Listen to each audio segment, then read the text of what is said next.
Unidade 9. Populismo e ditaduras na América Latina. Vocês têm que entender que populismo é um governo geralmente voltado para a população. Não necessariamente tem que ser a população mais pobre, mas é voltado para a população. Mas é geralmente voltado para a mais pobre. Aí beleza, na unidade 9 aqui, a gente vai falar sobre o populismo na América Latina. Mas aqui no positivo vai falar especialmente do México e na Argentina. Então, o populismo do México foi feito por Cárdenas. Cárdenas assumiu como presidente e não tem nada demais aqui, ó. Ele só fez a reforma agrária, mas ele também fez a Lei Federal do Trabalho, que garantia um salário mínimo, 8 horas diárias, descanso semanal remunerado, porque na época, tipo, se você descansasse na semana, você não recebia por isso, tipo, sábado e domingo. Tipo, era como se você só trabalhasse 5 dias na semana. Aí tal. E ele também atendia os burgueses, ou seja, lembra que eu falei que o populismo não, tipo assim, populismo geralmente é para a população mais pobre, mas também pode ser para a população mais rica, porque é um governo de caráter popular, não um governo de caráter socialista. Mas mesmo assim, os Estados Unidos olhavam com um olhar meio ruim, porque vai que virava outra Cuba, entendeu? Aí também tem o populismo na Argentina, que foi aquela parada lá do Perón. Perón, ele assumiu, tipo assim, ele foi preso, aí a população, junto com a Eva Duarte, a Evita Perón, a mulher dele, a primeira dama, eles, tipo, tiraram ele da cadeia. Aí no mesmo ano ele concorreu a presidente e ganhou. Ele virou presidente só porque ele foi preso, tá ligado? Aí o que ele fez? Mano, se você até hoje for na Argentina e falar com aquela senhorinha de idade, que era viva nessa época, elas vão falar que o Perón foi o melhor presidente do mundo, que não sei o quê. Porque apesar de ele ser simpático ao nazifascismo, ele era muito atencioso para a população mais pobre. Principalmente pela sua namorada, né? Sua esposa, a Evita Perón. Que era pobre, né? E tal. E ela era até garota de programa. E trazia essa proximidade com a população. Tipo, você se via no governo, entendeu? Isso ajudou muito na aprovação dele. Aí esses são os populismos que vão cair no capítulo 9. Agora a gente vai falar sobre as ditaduras. Primeiramente, vocês têm que saber que a ditadura é um governo repressivo, é um governo opositor, é um governo que, tipo, te repreende, entendeu? A gente vai falar da ditadura na Argentina. A ditadura na Argentina começou com Jorge Rafael Videla. Tipo assim, o Perón, o governo dele acabou e a Isabel Perón assumiu o cargo, que foi a mulher dele.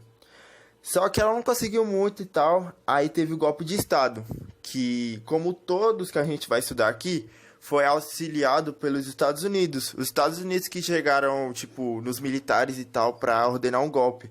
Porque eles tinham medo da Nova Cuba, né? Aí o Videla entrou. Não tem muita coisa aqui, ó. Eu sei que o Videla entrou e tal. Agora a gente vai falar da ditadura no Chile. A ditadura no Chile foi o seguinte. Ao contrário da Argentina, o socialismo venceu lá. E Allende virou presidente e o socialismo venceu no Chile. Só que foi o seguinte, o Pinochet, ele assumiu com o golpe da ditadura militar. E ele não fez muita coisa não, entendeu? Ele só matou 40 mil pessoas. Foi a ditadura que mais matou na América Latina. Tipo, só 40 mil pessoas. Aí você tem o que o positivo fala bem pouquinho das ditaduras no Chile, no Paraguai e no Uruguai. Só um segundo.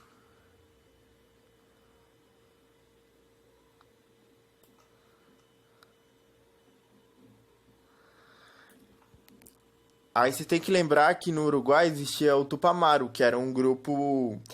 É bom lembrar, né? É um grupo que era opositor à ditadura.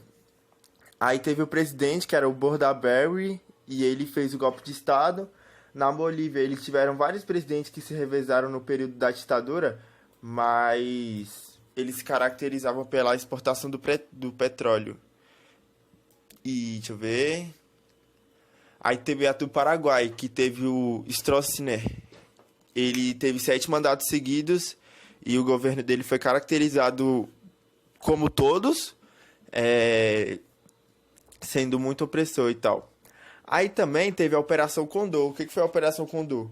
Países ditatoriais, tipo Argentina, Brasil, Chile, Uruguai, Bolívia, Paraguai, Estados Unidos, entre outros, eles se organizaram na chamada Operação Condor. Essa operação era o seguinte, eles se ajudavam para nenhum socialista conseguir ter voz, entendeu? Tipo, se um socialista do Brasil viajasse para Argentina para espalhar o socialismo por lá, aí os dois países se ajudavam para combater esse socialista. Aí depois tem a famosa Revolução Cubana. O que aconteceu? A Revolução Cubana foi um marco muito importante, e aqui no positivo tá depois, mas eu podia colocar antes para ajudar a entender. Porque foi o seguinte, a Revolução Cubana foi o motivo da ditadura militar nos países da América Latina. Por quê? Foi mais ou menos assim, tipo, existia a doutrina Monroe, que falava que os Estados Unidos eram, tipo, tinha poder sobre a ilha de Cuba. E depois foi inserida a Emenda Platt. A Emenda Platt fala que, tipo assim, qualquer coisa que acontecesse em Cuba, os Estados Unidos podiam se intervir.